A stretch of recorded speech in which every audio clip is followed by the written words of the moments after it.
सबसे पहले ये बताऊं कि जब भी पापा जीतते हैं बच्चों को खुशी होनी चाहिए, लेकिन जो नालायक औलादें होती हैं उनको दुख होता है। और मैं बात कर रहा हूं तनवीर अहमद तो किसी के बारे में बात नहीं कर रहा हूं। मैं बिल्कुल ठीक हूं भाई, कहीं से मेरे ऊपर नहीं आना चाहिए, जब कुछ नहीं आना। हाँ देखो, हुआ कुछ यूं कि हिंदुस्तान की जीत के बाद पाकिस्तान में जहां पर जो है वो लोगों को मिक्स रिएक्शन है। कुछ लोग जो है वो इस टाइम पे क्रिकेट को ही देख रहे हो, क्रिकेट को प्रेज कर रहे हैं, लेकिन मीडिया के अंदर पता नहीं पाकिस्तान के मीडिया को ऐसी कौन सी चुल मची हुई है कि उन्होंने इंडिया जीते तो ट्रोल करना है, इंडिया हारे तो ट्रोल करना है, इंडिया अगर मैच जीत जाए तो बॉल में चिप लगी हुई है, इंडिया ने अगर पाकिस्तान को हरा दिया तो चीटिंग से हरा दिया। लिटरली यही ड्रामा हम कई सालों से देखते आ रहे हैं और मुझे समझ नहीं आ रहा कि कैसे पाकिस्तान के अपने जो लोग हैं, मेरी पब्लिक से गुजारिश है पाकिस्तान की, क्योंकि पब्लिक बनिस्बत इन मीडिया वालों से ज्यादा समझदार है, पब्लिक को नॉलेज भी है, पब्लिक के पास दिमाग भी है, पब्लिक जो है वो देखती भी है। लेकिन जो मीडिया में बैठते हैं ये सिर्फ वही लोग बैठते हैं जिनको घर में या तो सालन नहीं मिलता, जिनको घर में या तो खाना नहीं मिलता, जिसको घर में रिहाइश नहीं मिलती, वो पगला जाते हैं। और पाकिस्तान के मीडिया में यही टोपी ड्रामा हम पिछले कई सालों से देखते आ रहे हैं। अब हिंदुस्तान ने जो रात को मुकाबला जीता इंग्लैंड के अगेंस्ट, वो बहुत बड़ा मुकाबला था। एशियन कंडीशन के हिसाब से अगर आप देखोगे तो वो पिच बिल्कुल अलग है और कोई भी एशियन कप्तान वहां पर जाकर मैच नहीं जीत पाया है, जो कि शुभमन गिल ने वहां पर करके दिखाया है। शुभमन गिल एक अकेलौते ऐसे कप्तान है जिन्होंने एक कैप्टन के मकाम पर जाकर बर्मिंघम में वो मैच भी जीता और सीरीज भी ड्रॉ की।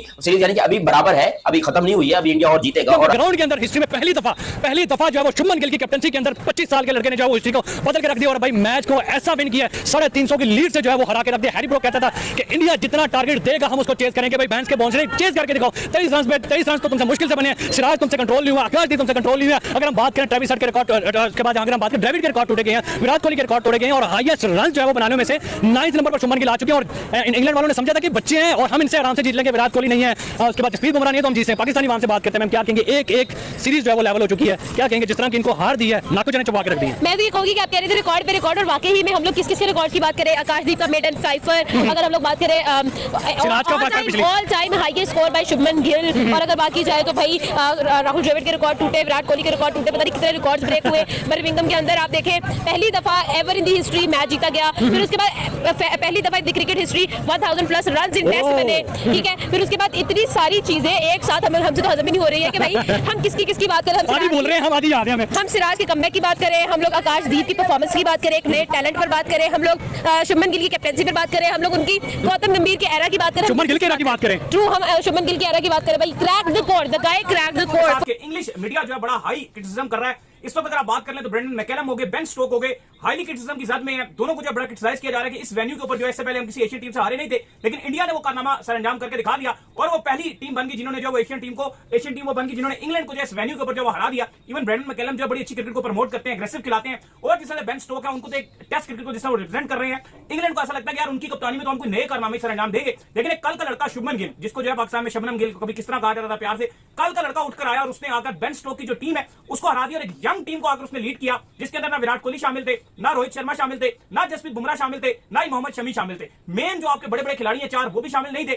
नए लड़कों के साथ एक बार फिर हिस्ट्री क्रिएट कर दी। और दाऊद हमने अक्सर देखा कि जब तब्दीलियां होती हैं, जब नए लड़कों को डाला जाता है, चाहे वो फिर ऑस्ट्रेलिया हो या वो इंग्लैंड हो, नए लड़के जो है रिजल्ट जो है आपको निकाल कर देते हैं। और फिर वही हुआ कि इन लड़कों ने जो जबरदस्त किस्म का रिजल्ट जो है निकाल कर दिया और एक से सीरीज जो है बराबर कर दी। अब तनवीर अहमद साहब मीडिया के ऊपर बैठ के बोलते हैं कि हिंदुस्तान ने की है चीटिंग, मतलब हिंदुस्तान अपनी मर्जी की बॉय बना रहा था, हिंदुस्तान जाकर बॉलों पे काम करता, हमने देखा कि वो बॉलों को सीम कर रहे थे, ये कर रहे थे, ये अलाउ नहीं है क्रिकेट के अंदर। अंपायर कैसे अलाउ कर देते हैं इंडिया को, ये कहना है तनवीर अहमद का।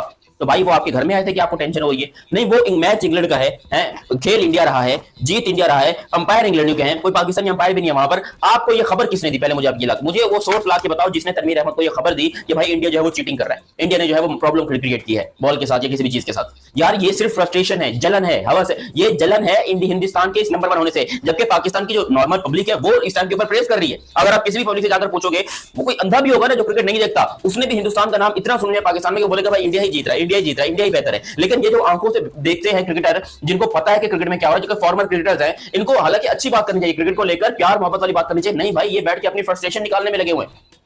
इन्होंने कई दफा, मैंने ये बातें सुनी है, कई दफा जाकर हिंदुस्तान को बदनाम करने की कोशिश की, हिंदुस्तान के बाद सवाल निशानों ने। अबे भाई बाप है वो, मैं इस बात में मुझे दुख भी नहीं है और मुझे पता है, गारंटी है इस बात की कि भाई ये इनके बाप ही, यकीन करो, हिंदुस्तानी है, इनके क्या हमारे भी हिंदुस्तानी है भाई, हम भी हिंदुस्तान से उठकर आए, हम कौन सा चाइना से उठकर आए। किसी ने सोचा भी नहीं था कि वो आकाशदीप जो पहली इनिंग में 4 लेगा और दूसरी इनिंग में 6, इस टेस्ट मैच में 10 विकेट्स लेके इंग्लैंड से बना बनाया जो ख्वाब उनका था कि यार ये टेस्ट सीरीज तो हम 2-0 इजीली कर रहे हैं, फिर आगे हम जाएंगे लॉर्ड्स में अपनी एक बड़ी जीत लेकर, लेकिन वहां पर उनको बदतरीन 336 रन की जीत हुई और जो गेंदबाजी आकाशदीप ने की, मतलब आप ये सोचिए, कल भी हम ये बात कर रहे थे कि जब बुमराह उनके साथ गए तो एक बुमराह ने जिस तरह से उनको वेलकम किया, उनको पता लगा भाई आकाशदीप ने वो करके दिखाया जो लोग मुझसे उम्मीद लगाते हैं। और अब नेक्स्ट टेस्ट मैच में अगर बुमराह है, आकाशदीप है, फिर सिराज है, ये 3 फास्ट बॉलर। आकाशदीप ने वो कर दिया जो पिछले टेस्ट मैच में बुमराह भी उस तरह से कर पा रहे थे, विनिंग नहीं हुई थी, हार गया था क्योंकि सिराज भी उस तरह से इंपैक्ट नहीं डाल पाते। लेकिन इस बार इनिंग के अंदर इंग्लैंड चेज कर गया था, वो वन मैन ही था बुमराह, लोड बहुत बढ़ गया था। वो हमने देखा था कि एंड में नो बॉल्स भी डालना शुरू हो गए थे, हैरी ब्रूक आउट भी हुए, लेकिन वो नो बॉल निकला। और इवन फिर आप देखो तो जिस तरह से टारगेट था 371 रन का, आखिरी दिन वो इंग्लैंड ने चेस कर लिया था।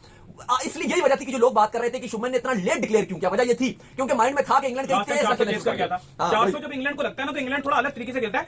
600 में असल में उनको नफसियाती मार बहुत बुरी पड़ेगी, 600 एक दिन में नहीं। फिर आकाशदीप को भी आपको क्रेडिट देना पड़ेगा जिस तरह से उन्होंने गेंदबाजी किया। वो इंग्लिश मीडिया जो है भाई साहब, वो जो है वो इस टाइम आप ये कह सकते हैं कि अपनी टीम को इतना ज्यादा क्रिटिसाइज कर रहे हैं ना कि आप अंदाजा नहीं लगा सकते। और इसकी वजूहात बहुत सारी हैं। सबसे पहली वजह यह है कि वो अपने घर में हार गए और बुरी तरह से हारे हैं। दूसरी बड़ी वजह यह है कि जिस मैदान में इंडिया ने उनको हराया है ना, एशिया की किसी भी टीम ने कभी इंग्लैंड को इस वेन्यू पे नहीं हराया। और न ही जो है वो इंग्लैंड वालों ने ये सोचा हुआ था कि इस वेन्यू पे एशिया की कोई टीम आएगी और हमें हरा देगी। और तीसरी बड़ी बात कि इंडिया की जो टीम थी वो यंग टीम थी, उसमें जसप्रीत बुमराह मौजूद नहीं थे, विराट कोहली मौजूद नहीं थे, रोहित शर्मा उसमें मौजूद नहीं थे, पुजारा उसमें मौजूद नहीं थे, रहाणे मौजूद नहीं थे। और उसके बावजूद इंडिया की एक यंग टीम ने, जिसको एक यंग लड़का जो है वो लीड कर रहा था, उसने जो है वो इंग्लैंड को घर में उस मैदान में हरा दिया जहां पर इंग्लैंड को हराना इतना आसान काम नहीं था। इसके बाद जो है वो इंग्लिश जो साबिक खिलाड़ी हैं, जो उनका मीडिया है, उनका पारा बड़ा हाई हुआ पड़ा है। माइकल वान, आपको याद होगा नाम इनका, और माइकल वान ये सीरीज शुरू होने से पहले ये कह रहे थे कि 5-1 होगा या तो बल्कि 4-1 होगा, या तो ये होगा कि 4 जो है वो इंग्लैंड मैचेस जीतेगा और 1 मैच ड्रॉ हो जाएगा। इंडिया इस टीम के साथ सोचे भी ना कि हमारे यहाँ आके इंडिया जीत के चला जाएगा। और अभी फिलहाल जो है वो 1-1 हो चुका है, सीरीज ये बराबर हो चुका है। इंडिया ने साबित किया कि हाँ ठीक है, अगर बुमराह नहीं भी है तो बॉलिंग अटैक इतना कोई क्लूलेस नहीं आप समझ सकते कि वो 20 खिलाड़ी आउट ना कर सके। हाँ, मेजॉरिटी ऑफ द विकेट यहाँ पे फास्ट बॉलर्स ही आप खेलेंगे, और वो चाहे इंग्लैंड के हो या इंडिया के हो, तो मेजॉरिटी ऑफ द विकेट्स वो फास्ट बॉलर्स ने ही लेनी है। मेजॉरिटी से मुराद है कि 90%, 20 विकेटें आपने लेनी है तो 17-18 विकेटें आपके फास्ट बॉलर लेंगे। तो उसमें से 10 विकेटें आकाशदीप की, सिराज ने भी पहली इनिंग्स में 6, दूसरी में 1 और टोटल 7 विकेटें मैच में। दोनों के लिए बॉलिंग में बहुत शानदार ये मैच था, बॉलिंग के एतबार से भी, बैटिंग के एतबार से भी, और फील्डिंग में भी कैच वगैरह नहीं छोड़े। इंडिया पहला मैच क्यों हारा, क्योंकि फील्डिंग बड़ी बेकार थी, वो पहले नंबर की रीजन थी। 7-8 कैच जो है इन्होंने 9 कैच आई गेस छोड़ दिए थे, तो यहाँ पे वो वाली कहानी भी नहीं हुई, कैचेस भी इन्होंने पकड़े। और फिर वो जो मोमेंटम था, पहले मैच में इन्होंने 430 पे 3 खिलाड़ी आउट हैं तो 471 पे पूरी टीम आउट हो रही है, वो काम नहीं किया। यहाँ 211 पे 5 आउट थे, लग रहा था कि बहुत अच्छा खेल के शायद 400 को टच कर लेंगे, वहां पे close to 600, 587 to be exact जाके रन बोर्ड पे डाले, और उस प्रेशर से इंग्लैंड निकल ही नहीं सका। इंग्लैंड दे फील कंफर्टेबल, अगर रन आप उनको 200, 360, 70, 80 या 400 के करीब रखकर रन रहे हैं तो इंग्लैंड वो अच्छी साइड है, उसने बार बार करके भी दिखाया हुआ है। लेकिन उनके कंफर्ट जोन से इतना काम ऊपर चला गया तो फिर भाई वो देखते रहे कि हाँ जी हमने क्या करना है क्या नहीं करना। और पहली इनिंग्स में भी जाहिर है कि 600 के करीब रन थे, तो 400 पे पहुंचा इंग्लैंड, और जब उनको टारगेट मिला तो वो भी 600 के पार का टारगेट, बहुत बड़ा, जो कि हम सोच रहे थे कि शायद कि कुछ ज्यादा लंबा खींच दिया इन्होंने, but eventually at the and they one quite comfortable.